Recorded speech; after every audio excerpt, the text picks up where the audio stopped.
장신대 총장이 왜 중요한가요? 장신대 총장은 통합교단의 신학교 총장으로서 신학교육 전반적인 것뿐만 아니라 교회의 방향성을 좌우할 수 있는 위치에 있습니다. 그런데 장신대와 총신대는 한국 개신교에서 또 차지하는 중요한 위치가 있습니다. 총신대 총장이 또 몇 년 전에 굉장히 홍역을 치렀기 때문에 장신대 비중이 또 더 올라간다 하겠습니다. 물론 통합교단 안에서 장신대 총장이 또 차지하는 비중이 있고 지방신학교에 미치는 영향 또한 크다, 이렇게 말씀드릴 수 있겠습니다. 신학교육이 한국교회에 왜 영향을 미친다는 겁니까? 자, 한국교회의 목회자들은 모두 다 신학대학원 출신입니다. 그렇기 때문에 학교에서 어떤 교육을 받느냐에 따라서 또는 졸업한 이후에도 계속적으로 신학에 대해서 또 방향성에 대해서 계속 이야기를 하기 때문에 영향을 미치지 않을 수가 없다, 이렇게 할 수 있겠습니다. 총장 선출은 어떻게 합니까? 우리 총장 선출은 기본적으로 이사회에서 심의 의결을 합니다. 이사회는 그건 어디에 나오냐면 사립학교법에 이사회에서 학교 총장에 대해서 심의 의결을 하도록 하고 있습니다. 또한 이제 사립학교법과 함께 우리 재단 정관에서도 역시 마찬가지로 재단 이사회에서 결정하도록 하고 있습니다. 재단 이사회에서는 재적 과반수의 출석으로 개의하고 또 이사정수 과반수의 찬성으로 의결하도록 하고 있습니다. 이사회는 어떻게 구성이 됩니까? 우리 정관에서는, 우리 장신대 정관에서는 이사회의 의결을 거쳐서 총회 인준을 얻어 이사장이 임용한다, 이렇게 되어 있습니다. 그럼 이사는 어떻게 선출합니까? 장신대 이사는 15인으로 구성이 되어 있습니다. 이 중에서 총회에서 파송하는 이사 7명, 또 당연직으로 동문회에서 파송이사 1명, 총장 1명, 그리고 유지이사 2명, 또 개방이사 4명, 이렇게 구성이 됩니다. 근데 실질적으로는 모두가 목사로 구성이 되어 있습니다. 현재 이사장은 김은성 목사님이시고, 장신대 이사는 15명인데, 현재, 장로 1인, 나머지 14인은 목사, 대형교회 담임 목사님으로 구성이 되어 있습니다. 그러면 총장 선임에 대한 대안은 무엇입니까? 이사회에서 의결을 하되 총장 후보 추천위원회를 구성을 할 수 있다. 총장 후보 추천위원회는 총장 후보 추천위원회에서 후보를 추천할 수 있다. 그러면 추천위원회는 추천만 하느냐, 또 어떻게 추천하느냐, 뭐 이런 부분을 달리 할 수 있는데, 총장을 직선으로 할 수도 있고 후보 추천위원회에서 할 수도 있고, 후보 추천위원회가 추천한 사람을 또 선거를 할 수 있습니다. 뭐 여러 가지 방법이 있는데 추천위원회를 거칠 수 있다, 이제 이런 부분들이 있는데, 추천위원회는 현재 장신대 재단에서는 개방이사를 선임할 때 추천위원회를 거치도록 하고 있습니다. 정관 20조의 4조에 보면 추천위원회를 거치도록 하고 있는데, 그 추천위원회 구성은 총회에서 추천하는 자 4인과 또 법인이사회에서 추천하는 자 3사람, 이렇게 구성을 하도록 하고 있습니다.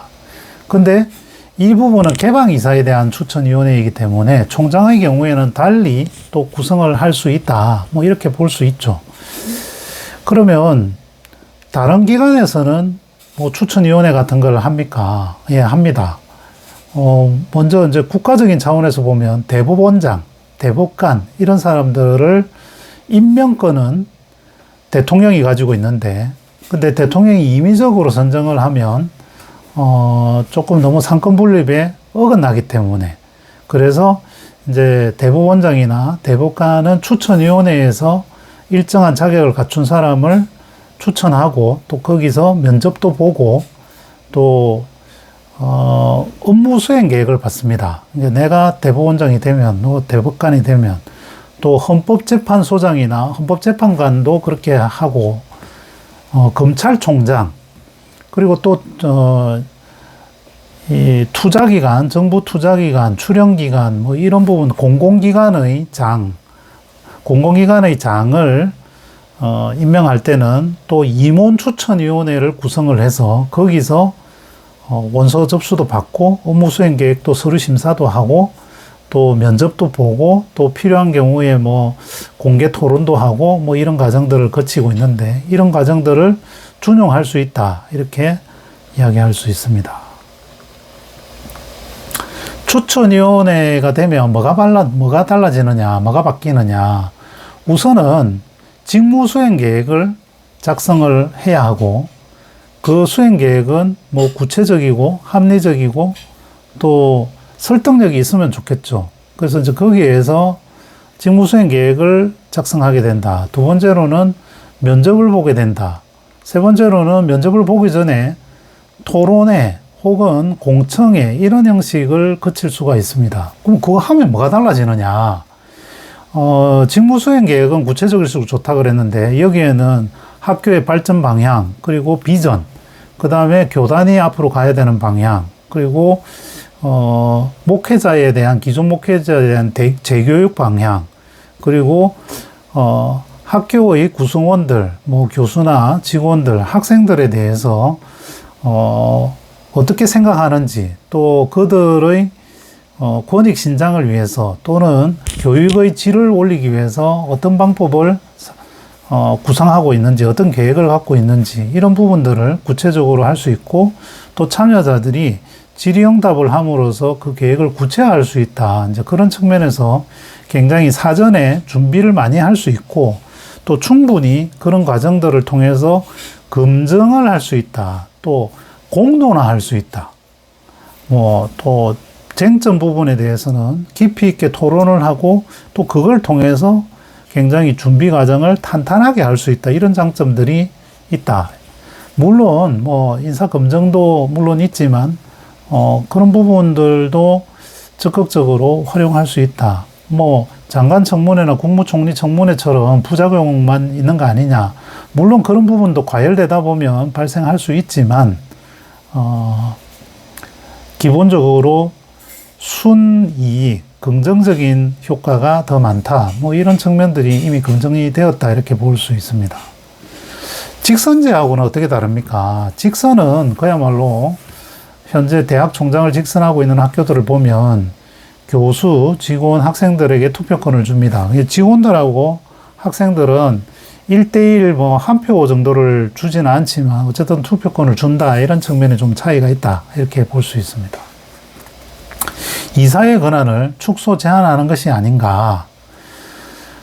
이사회는 심의 의결하도록 되어 있죠. 근데 이 부분은 그대로 인정을 하기 때문에 추천위원회에서 한 번 더 검증을 거친 후보들을 다시 한번 심의 의결할 수 있기 때문에 이사의 권한을 뺏거나 또 축소하거나 제한하는 것은 아니다. 서로 윈윈할 수 있다. 또 이사들이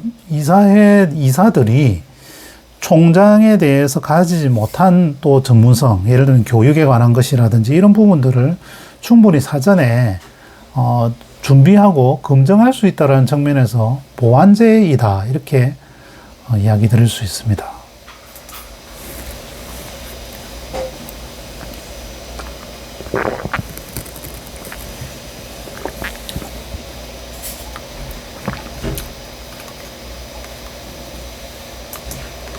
자, 장신대 총장은 왜 중요합니까?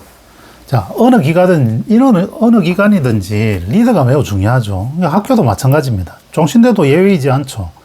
근데 장신대가 또 차지하는 위상이 매우 높습니다. 우리 장로교 예당 통합교단에서 교단 신학교 중에 뭐 가장 많은 수의 또 가장 높은 수준의 학생들을 양성하는 기관이기 때문에 뭐 당연히 중요할 수밖에 없다. 자, 교단 신학교들이 뭐 또는 신학과 신학 교육을 하는 기관들 중에 장신대와 총신대 이런 기관들이 매우 좀 권위 있는 그런 곳인데, 총신대의 경우에는 얼마 전에 총장을 뭐 선임하는 과정에서 굉장히 좀 시끄러웠던 경험이 있습니다. 그래서 장신대 총장이 더욱더 무게가 있고 또 중요한 역할을 한다, 이렇게 할 수 있죠. 신학교육이 한국교육에 실질적으로 영향을 미치느냐, 왜 영향을 미친다는 겁니까? 자, 한국교회 목회자들은 모두 신학대학원 출신이죠. 학부는 다 다르고 학부 전공은 다 다르지만 또 신대원을 졸업한 이후에 신학 석사 과정이나 박사 과정을 뭐 거치느냐 안 거치느냐는 거친 사람도 있고 안 거친 사람도 있지만 공통적인 것은 신학대학원은 모두 다 졸업을 했다. 그래서 그 신학교에서 어떻게 교육을 하느냐, 이 부분 매우 중요하다, 이렇게 볼 수 있다. 장신대 총장이 왜 중요하냐? 장신대에 박창한 학장이라고 있습니다. 그분이 한국교회 문제는 신학교의 문제다, 신학교의 문제는 신학교수의 문제다. 결국 신학교수의 가장 리더, 장이 장신대 총장이기 때문에 한국교회에도 영향을 미칠 수밖에 없고 매우 중요한 역할이고 또 한국교회 전체에 영향을 미친다, 이렇게 할 수 있죠. 장신대 총장 선출은 어떻게 하느냐? 총장 선출은 이사회에서 심의 의결합니다. 그 뭐 어디에 근거가 있느냐? 우선 사립학교법에 사립학교의 장, 뭐 장신대의 경우 총장은 이사회의 심의 의결을 거친다고 되어 있습니다. 그리고 그 경우에 재적 이사 과반수의 출석으로 개의하고 또 이사 정수입니다. 이사 정수, 출석한 사람 아니고 이사 정수의 과반수의 찬성으로 의결한다, 이렇게 되어 있습니다. 장신대의 재단 정관에 보면 이사의 의결을 거친 다음에 총회 인준을 하고 총회 인준을 얻어서 이사장이 임용한다, 이렇게 특별조항이 더 들어 있습니다. 이게 이제 다른 사립대학에는 뭐 교단 총회 인준을 얻는다, 뭐 이런 것들은 보통 없는데 장신대의 경우는 총장 인준을 거친다, 뭐 이것이 이제 하나 더 들어있다, 이렇게 볼 수 있죠. 장신대 재단 이사는 어떻게 구성하느냐? 예, 이것은 15인 이사로 구성이 되어 있고 총회에서 파송하는 이사 7명, 동문회 파송 이사 1명, 총장 당연직으로 1명, 유지 이사 2명, 개방 이사 4명, 이렇게 15인으로 구성이 되어 있습니다. 총회 파송 이사는 대부분 노회에서 이렇게 추천을 하고 있는데, 이제 이 중에서 또 룰을 정해 놨습니다. 서울 강북권에서 2명, 서울 강남권에서 2명, 중부에서 1명, 서부에서 1명, 동부에서 1명, 뭐 이렇게 구성이 되어 있다.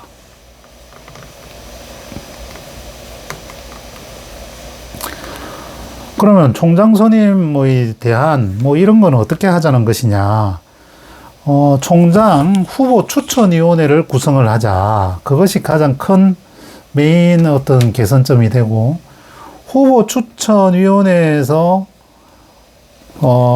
거기서 완전히 결정을 할 것이냐, 아니면 직선을 할 후보를 추천할 것이냐, 뭐 요거는 운영하는 부분에 따라서 조금 다를 수 있다. 근데 총상 직선이 너무 이제 급격하다, 이런 판단이 들면 추천위원회에서 전적으로 후보 추천을 다 결정을 할 수도 있다. 뭐 그거는 이제 운영하기 나름이다. 뭐 이렇게 다를 수 있다. 그럼 추천위원회는 뭐냐? 장신대 재단에서는 개방이사를 선임할 때 추천위원회를 이미 할 수 있도록 이렇게 구성 요건을 정해놓고 있다. 그러니까 추천위원회가 없는 것이 아니다. 뭐 추천위원회를 그러면 꼭 뭐 이 개방이사 추천하는 방식으로 해야 되느냐? 그럼 그렇게 할 수도 있고 다르게 할 수도 있다. 개방이사에 대한 추천위원회는 총회에서 추천하는 자 4인, 또 법인이사에서 추천하는 자 3인, 이렇게 구성을 하도록 하고 있습니다. 그럼 추천위원회, 다른 곳에서는 추천위원회를 운영하고 있느냐? 우선은 국가기관에서 보면 사법부인 대법원장, 대법관 추천위원회를 거칩니다. 그래서 대통령이 자의적으로 뭔가 임명할 수 있는, 또는 뭔가 밀실에서 결정하는 부분들을 보완하고 있는 거죠. 그래서 이제 대법관이나 대법관의 자격을 정해놓고 그 자격에 해당하는 사람을 추천위원회가 검증을 하고, 또 국회에서 인사청문회도 하고, 이제 이런 과정들을 거치고 있고, 또 헌법재판소장, 헌법재판소 재판관, 이런 사람들도 추천위원회를 거치고, 검찰총장, 경찰청장, 검찰총장 후보자도 추천위원회를 거칩니다. 그리고 공공기관장, 뭐 정부 투자기관 사장이나 또 출연기관 이사장, 뭐 이런 사람들이죠. 공공기관의 장도 추천위원회를 거치게 됩니다. 그럼 추천위원회가 추천하면 임명권자가 꼭 임명해야 되느냐? 뭐 꼭 그런 것은 아니지만 통상적으로 추천위원회를 존중한다. 그것이 서로가 이제 뭐 달라진다, 이렇게 볼 수 있죠. 추천위원회를 하면 뭐가 달라지느냐?